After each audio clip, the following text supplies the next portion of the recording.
India vs Pakistan match के top 5 movement कौन है? आपको पता हुआ कि इंडिया और पाकिस्तान के बीच जिस प्रकार से मुकाबला खेला गया था, उससे ऐसा लग रहा था कि इंडिया और पाकिस्तान के बीच कांटे की टक्कर होगी। लेकिन आपको पता हुआ कि यह मुकाबला कांटे की टक्कर की जगह पर एक तरफा चला गया था। आप जानते हैं जहाँ पाकिस्तान ने 6 स्पिनरों को इस्तेमाल किया था, तो वहीं टीम इंडिया ने सिर्फ 4 ही स्पिनरों का इस्तेमाल किया था। इसमें आपको पता तिलक वर्मा को भी 1 ओवर डाल दिया था कप्तान सूर्य कुमार यादव ने। इसमें इंडिया और पाकिस्तान के बीच टॉप 5 मूवमेंट कौन है? बात करें तो सबसे पहला मूवमेंट है अभिषेक शर्मा और सलमान अली आगा का।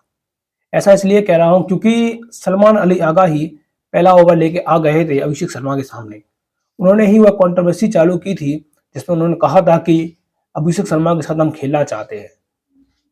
और जयंत सूर्या ने कहा था कि हम आपकी मंशा को पूरा करते हैं, अभिषेक शर्मा आपके सामने खेलते नजर आएंगे। अभिषेक शर्मा और सलमान अली आगा का जैसे ही मुकाबला हुआ तो पहली गेंद ईशान किशन ने खेली, वो डॉट थी। तो दूसरी गेंद पर ईशान किशन ने 1 रन सिंगल दे दिया।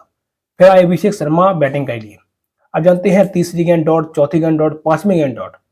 अब जानते हैं अभिषेक शर्मा को आप इतना खामोश नहीं कर सकते क्योंकि शर्मा जी का लौंडा है, तो वह इतना खामोश तो वैसे ही नहीं होगा। तो 6वीं गेंद पर बड़ा शॉट मारने के चक्कर में अभिषेक शर्मा मिड ऑन पर कैच आउट दे बैठे। ये पहला कॉन्टेस्ट था एहन। भाई दूसरा कॉन्टेस्ट तो बहुत ही मजेदार है। वो आप जानते हैं सूर्य कुमार यादव vs उस्मान तारिक। हर कोई कह रहा था कि उस्मान तारिक इंडिया vs पाकिस्तान के मैच में अलग ही इम्पैक्ट डाल सकते हैं, लेकिन उस्मान तारिक सिर्फ 4 ओवर में 24 रन देकर 1 ओवर चटकाए। भाई उनकी इकॉनमी बहुत ही शानदार रही। आप जानते हैं 6 की इकॉनमी से रन दिए उन्होंने। लेकिन आप जानते हैं जैसा हर कोई सोच रहा था कि उस्मान तारिक की वजह से टीम इंडिया को ज्यादा दिक्कत होगी, तो ऐसा कुछ देखने को नहीं मिला है, क्योंकि कप्तान सूर्य कुमार यादव ने उस्मान तारिक को बहुत ही अच्छे और शानदार तरीके से खेला था और चौका भी जड़ा था। आप जानते हैं कि उस्मान तारिक को चौका जड़ना भी एक अच्छी महत्वपूर्ण भूमिका है, क्योंकि उस्मान तारिक को जिस प्रकार से वह इस एंगल से गेंदबाजी कर रहा था, कप्तान सूर्य कुमार यादव ने बहुत ही अंदाज में पड़ा। और जानते हैं जिस प्रकार से उन्होंने बैटिंग की उस्मान तारिक की बॉलिंग को खेला, कमाल ही है।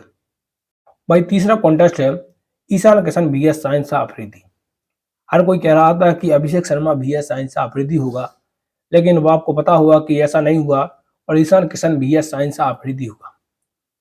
और ईशान किशन और साइंस शाह अफरीदी के बीच जिस प्रकार से मुकाबला हुआ और साइंस शाह अफरीदी चौथा ओवर लेके आए ईशान किशन के सामने, तो ईशान किशन ने पहली ही गेंद को तारों के शहर में भेज दिया। आप समझ रहे हो, पहली ही गेंद को तारों के शहर में भेज दे कोई बल्लेबाज, तो क्या ही बात है। फिर आपको पता हुआ ईशान किशन ने एक शानदार चौका भी जड़ दिया। यानी ईशान किशन की काबिलियत की बात अलग है और ईशान किशन ने इस ओवर में 15 रन बटोर लिए थे साइंस अफरीदी के।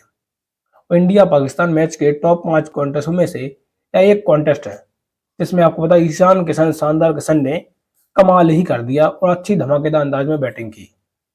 इसलिए कहते हैं कि शानदार किशन जब भी खेलते हैं अलग ही अंदाज में खेलते हैं। और चौथा कॉन्टेस्ट था हार्दिक पांड्या vs साहिबजादा फरहान का। ऐसा इसलिए क्योंकि साहिबजादा फरहान का भी हाल अभिषेक शर्मा की तरह ही था, क्योंकि हार्दिक पांड्या ने पहली गेंद डॉट कराई, दूसरी गेंद डॉट कराई, तीसरी गेंद भी हार्दिक पांड्या ने डॉट करा दी थी। और साहिबजादा फरहान हमेशा से छक्के चौके लगाने पर ही जाते हैं। तो चौथी गेंद आते ही साहिबजादा फरहान ने लंबा शॉट मारने के चक्कर में टिंकू सिंह के हाथों में कैद धरा बैठे। अब हर कोई सोच रहा था कि ये क्या हो गया, क्योंकि आप जानते हैं कि साहिबजादा के आउट होते ही पाकिस्तान पूरी की पूरी तरह से टीम बौखला गई थी। आप जानते हैं कि 114 रन पर ऑल आउट हो चुकी थी। भाई पांचवा कॉन्टेस्ट है, आपको पता होगा बहुत ही मजेदार कॉन्टेस्ट है। वो है आप जानते हैं कि बुमराह vs शामिम अयूब। ऐसा इसलिए क्योंकि हर किसी को लग रहा था कि बुमराह के खिलाफ शामिम अयूब अच्छा खेल सकते हैं या फिर इसी ओवर में आउट भी हो जाएंगे। पहली ही गेंद पर शामिम अयूब ने छक्का लगाने गए थे बुमराह को और टॉप पिच लगा और सीधा हुआ छक्का हो गया। अब जानते पीछे छक्का हो गया था यार, विकेट कीपर के पीछे। बुमराह ने 145 की रफ्तार से गेंद को मेका और शामिम अयूब ने उस पर लगाया शॉट। अब जानते हो सीधा हुआ, आपको पता हुआ कि टॉप पे लगा और सीधा छक्का चला गया। अब जसप्रीत बुमराह को कोई छक्का लगा दे तो जसप्रीत बुमराह के दिल पर लग गई थी, इसलिए फिर जसप्रीत बुमराह सीधी की सीधी यॉर्कर मारी और एलबीडब्ल्यू आउट कर दिया शामिम अयूब। आप समझ रहे एलबीडब्ल्यू, और शामिम अयूब वहां पर आउट हो गए। इसी के साथ फिर आए आपको पता हुआ कि पाकिस्तान के कप्तान सलमान अली बाबर आजम। आप जानते हैं कि बाबर आजम आए क्योंकि सलमान अली आगा तो पहले ही आ चुके थे। अब बाबर आजम ने फिर लिया तुक्का, फिर लिया बाबर आजम ने सिंगल। फिर आए आपको पता हो स्ट्राइक पर पाकिस्तानी कप्तान सलमान अली आगा। अब हर कोई सोच रहा था कि सलमान अली आगा आई है तो कुछ अलग ही अंदाज में दिखेगा। उन्होंने भी दिखाया, उनका भी टॉपेज लगा और चौका चला गया। अब बुमराह के दिल पर फिर लग गई वही बात कि यार टॉपेज लग के चौका चला गया, ऐसा कैसे हो सकता है। उसी के साथ फिर आपको पता बुमराह ने किया कमाल और डाल दी स्लोवन और पाकिस्तानी कप्तान भी वहां पर हो चुके कैच आउट। अब जानते हैं हार्दिक पांड्या ने कोई भी गलती नहीं की और पाकिस्तानी कप्तान को करा दिया कैच आउट। इसी के साथ चैनल को लाइक करें, सब्सक्राइब करें, शेयर कर दें, कमेंट करना भूलें।